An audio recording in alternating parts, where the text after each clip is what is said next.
Selamat datang teman-teman di channel YouTube saya. Pada kesempatan kali ini saya akan membahas katekese tentang menggunakan lukisan sebagai visualisasi akan iman.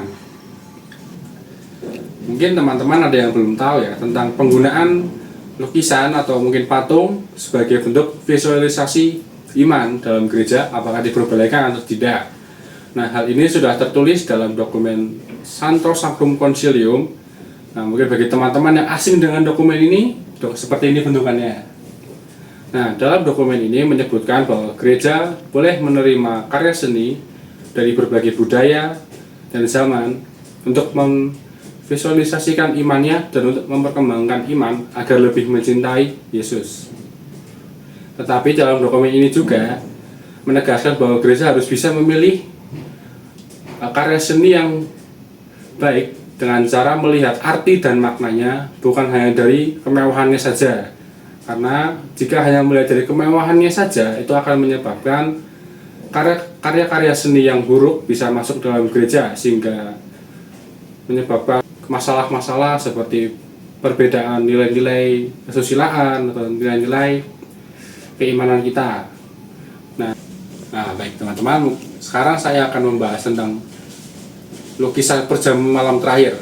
Mungkin teman-teman tidak asing dengan lukisan perjamuan malam terakhir ini karena biasa ditaruh di dalam gereja ataupun di pastoran. Dan yang sering kalian lihat adalah lukisan Da Vinci yang seperti ini. Dan yang akan saya gunakan adalah perjamuan malam terakhir karya Karl Barth. Saya memohon teman-teman untuk melihat lukisan ini terlebih dahulu dan menemukan maknanya, dan kalian bisa tulis di kolom komentar. Nah, bagaimana teman-teman? Apakah sudah menemukan hal yang menarik atau arti dari lukisan ini? Nah, kalau menurut saya, lukisan ini memiliki beberapa keunikan dan arti yang cukup mendalam bagi saya. Yang pertama yaitu terlihat jelas bahwa ada sosok yang menjauh dari Yesus dan para muridnya saat perjamuan malam terakhir. Dan sosok ini saya anggap sebagai Yudas Iskariot yang akan mengkhianati Yesus. Di sini kepergian Yudas di sini atau mungkin sosok yang menjauh ini memiliki tiga arti berbeda. Arti yang pertama yaitu Yudas digambarkan akan pergi mengkhianati Yesus dengan menyerahkannya kepada para imam dan ahli-ahli Taurat dengan imbalan 30 keping perak. Arti yang kedua yaitu terdapat dalam Injil Yohanes. Setelah Yesus memberikan roti kepada Yudas, Yesus menyuruhnya untuk pergi dan lakukanlah apa yang akan kamu lakukan. Dan murid-murid di sana menganggap bahwa Yudas sebagai seorang bendahara akan pergi membeli sesuatu.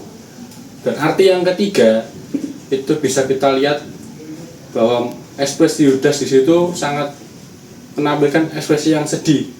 Hal ini bisa dianggap sebagai saat Yudas pergi dari tempat para imam dan ahli Taurat setelah dia menjual dan mengkhianati Yesus. Dia pergi dengan keadaan sedih dan penuh penyesalan.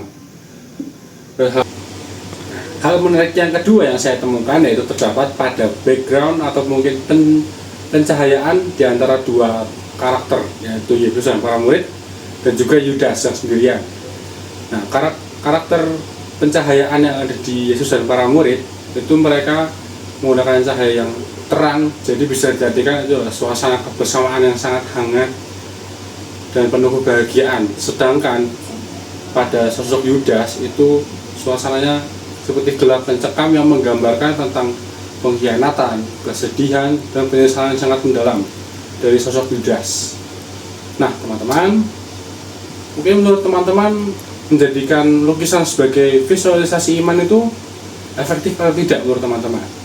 Nah, kalau menurut saya sendiri, hal ini sangat efektif karena kita yang orang awam yang tidak mengerti seni, dengan melihat lukisan yang kita gunakan, itu kita bisa merasakan suasana dan emosi, sehingga kita bisa merefleksikan dan mungkin menghayati lebih dalam lagi sehingga kita bisa mencapai perkembangan iman kita. Nah, mungkin sekian dulu katekesi saya.